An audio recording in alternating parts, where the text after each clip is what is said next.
युद्धजन्य परिस्थितीचा फटका मोठ्या प्रमाणात कोकणातल्या हॉटेल व्यावसायिकांना बसलेला आहे। गॅसचा तुटवडा निर्माण झालेला आहे, त्यांना गॅस मिळेनासा झालाय। त्यामुळे काही हॉटेल व्यावसायिकांनी आपले व्यवसाय बंद केलेत, मात्र काही हॉटेल व्यावसायिकांनी चुलीवरती जेवण बनवण्याचा प्रयत्न सुरू केलेला आहे। ड्रीमलँड हॉटेलचे मॅनेजर आपल्या सोबत आहेत, आपण त्यांच्याकडून जाणून घेऊया। दादा, सध्याची काय परिस्थिती आहे? तुम्ही हॉटेल बंद करण्याऐवजी तुम्ही चुलीचा पर्याय निवडलेला आहे, सध्याची काय परिस्थिती आहे? काय माहिती आहे का, आता पूर्ण सिलेंडर आमच्याकडे काहीच राहिलं नाही आहे। त्यामुळे आमच्या मालकाने काय सांगितलं की तुम्ही आता चुली पेटवा। आम्ही प्रत्येकी 3 चुली पेटवले। आता कस्टमर बरेचसे येतात आमच्याकडे, फोन करतात आम्ही येऊ का नको, पण त्या काही लोक येतच नाही। म्हणजे कसं झालेलं आहे की गॅस नसल्यामुळे लोक जेवण देऊ का नको। आता परवा मला की आमचे कस्टमर त्यांनी आम्हाला फोन केला येऊ का नको, म्हणजे तुम्ही या, आम्ही तुम्हाला चुलीवर जेवण देऊ।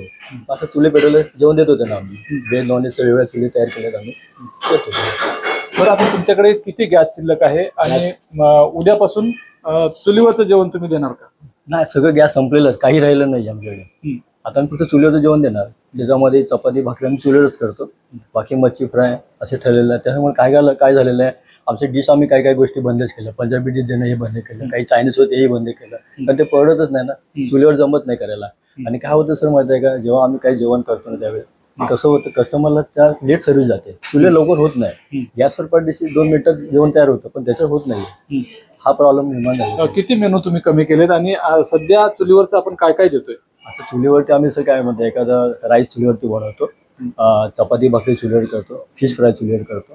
बाकी काय केलं माहिती आहे, आता फक्त राईस प्लेट विकतो, व्हेज थाली आणि सुरमई नॉनव्हेज थाली एवढंच विकतो। पुढे आम्ही कसं पंजाबी डिश सगळ्या बंद केल्या, चायनीज बंद केला, एवढं होतं आमच्याकडे। पर्यटकांचं समाधान होतंय का?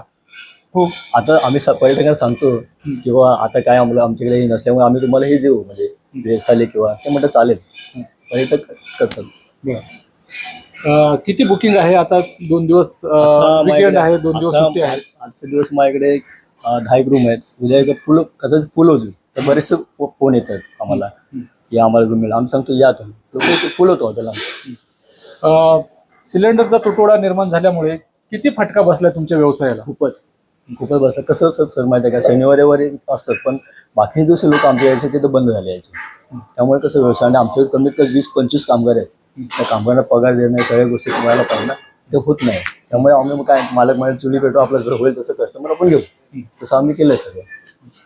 किती हॉटेल व्यावसायिकांनी आपले व्यवसाय बंद केलेत आणि किती मोठा परिणाम झालेला आहे? बरंचसं पण माझ्याकडे कमीत कमी आजूबाजूला ना 10-15 हॉटेल असे बंदच असतील कदाचित, असं वाटतं। कारण काही ठराविक लोकांनी चुली पेटवलं असं।